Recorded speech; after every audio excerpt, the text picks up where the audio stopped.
तक कर दिया है आपने। मैं तो 3.5 घंटे से इंतजार कर रहा हूँ। सौभाग्यशाली आपको अवसर मिल गया प्रेमचंद।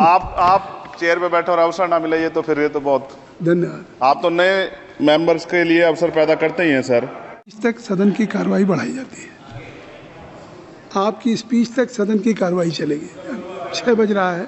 अच्छा ठीक, सदन समाप्त हो जाता है, लेकिन आपकी स्पीच शुरू हो गई तो आपकी स्पीच तक सदन की कार्रवाई। धन्यवाद सर। चंद्रशेखर को बुला दें 2 मिनट के लिए सर। किसको? चंद्रशेखर। श्री चंद्रशेखर 2 मिनट। 2 मिनट।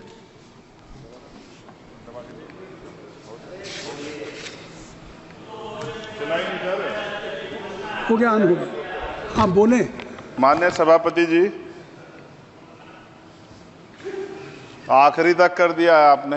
मैं तो 3.5 घंटे से इंतजार कर रहा हूँ। सौभाग्यशाली आपको अवसर मिल गया प्रेमचंद। आप चेयर पे बैठे और अवसर ना मिले, ये तो फिर ये तो बहुत धन्यवाद। आप तो नए मेंबर्स के लिए अवसर पैदा करते ही हैं सर।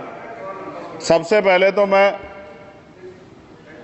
पेरिस ओलंपिक खेलों में जाने वाले सभी खिलाड़ियों को आपके माध्यम से, सदन के माध्यम से बधाई देता हूं, मंगल कामनाएं करता हूं और सरकार का ध्यान मैं इस तरफ आकर्षित करता हूं कि अनुसूचित जाति, जनजाति और पिछड़े वर्ग के खिलाड़ियों के प्रतिनिधित्व पे भी उनको ध्यान देना चाहिए। हम ग्रामीण अंचल से आते हैं। ग्रामीण क्षेत्रों में ना तो स्टेडियम है, ना स्पोर्ट कॉलेज है, ना यूनिवर्सिटियां हैं और प्रतिभा का कोई मोल ही नहीं है सर। हम खुद अच्छे खिलाड़ी थे मगर अवसर ही नहीं मिला। अब यहाँ आने में भी बहुत समय लगा, सड़कों पे संघर्ष करना पड़ा। इनकी स्पीच इसलिए मेरा आपसे आग्रह है बोलने दीजिए इनको कि इन वर्गों का प्रतिनिधित्व बढ़े। इसके लिए सरकार को योजना चलानी चाहिए। अभी क्या योजना है उसमें? आपकी स्पीच तक सदन की कार्रवाई बढ़ाई जाती है। आपकी स्पीच तक सदन की कार्रवाई चलेगी। 6 बज रहा है। अच्छा ठीक, सदन समाप्त हो जाता है, लेकिन आपकी स्पीच शुरू हो गई तो आपकी स्पीच तक सदन की कार्रवाई। धन्यवाद, बहुत बहुत धन्यवाद। लेकिन कृपया तो सभापति जी, 5 मिनट में कंक्लूड। मैं आपके माध्यम से सरकार से जानना भी चाहता हूं कि ग्रामीण अंचल और SC, ST, OBC के प्रतिनिधित्व बढ़ाने के लिए क्या कदम उठाए गए हैं तथा इस संबंध में कुल कितनी धनराशि आवंटित की गई है और कितनी धनराशि आवंटित करने का प्रस्ताव। क्या उक्त श्रेणी खिलाड़ियों को पर्याप्त प्रशिक्षण के लिए सरकार द्वारा अलग से कोई प्रशिक्षण केंद्र स्थापित किया गया है या किए जाने का प्रस्ताव। उक्त खेलों में अलग अलग स्पर्धाओं में उक्त श्रेणी के कुल कितने खिलाड़ियों को भेजे जाने का प्रस्ताव है तथा इन सब खिलाड़ियों का श्रेणीवार कुल कितना प्रतिनिधित्व रहेगा। साथ साथ अभी हमारे साथी कह रहे थे कि खेल में जाति और धर्म नहीं होता। सर, जाति तो है। जहाँ कक्षा 1 से बच्चे के नाम के साथ सरनेम लगा होता है तो उस देश में जाति ना हो, ऐसा कैसे हो सकता है? जाति के आधार पर मेरे आज भी याद है, हिमा दास जब मेडल लेके आई थी तो सबसे पहले उसकी जाति सर्च की गई थी।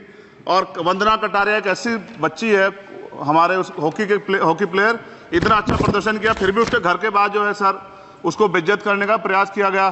साथ साथ सर साक्षी और विनेश के साथ क्या हुआ ये भी हम लोग नहीं भूले हैं सर। मेरा मानना यह है,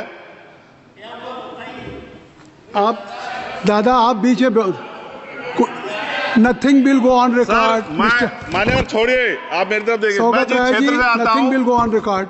मैं नगीना सहारनपुर सर, मैं उधर जहाँ से मैं आता हूँ सर, उस क्षेत्र में मैं गांव में जाता हूँ। बहुत प्रतिभाएं सर, लेकिन अवसर नहीं है। मेरा आपसे आग्रह है, आपके माध्यम सरकार से आग्रह है कि वो देखे गांव में प्रतिभा कमी नहीं है, इनको कुचला ना जाए क्योंकि पक्षपात होता है सर। इस पक्षपात को खत्म किया जाए। कब तक एकलव्य का अंगूठा जो है सर कटता रहेगा? अब तो हमें अवसर मिलने चाहिए, यही मैं आपसे कहना चाहता हूं मान्यवर, और आपने मुझे मौका दिया, इसके लिए मैं आपका धन्यवाद करता हूं। सभा की कार्रवाई कल मंगलवार दिनांक 23 जुलाई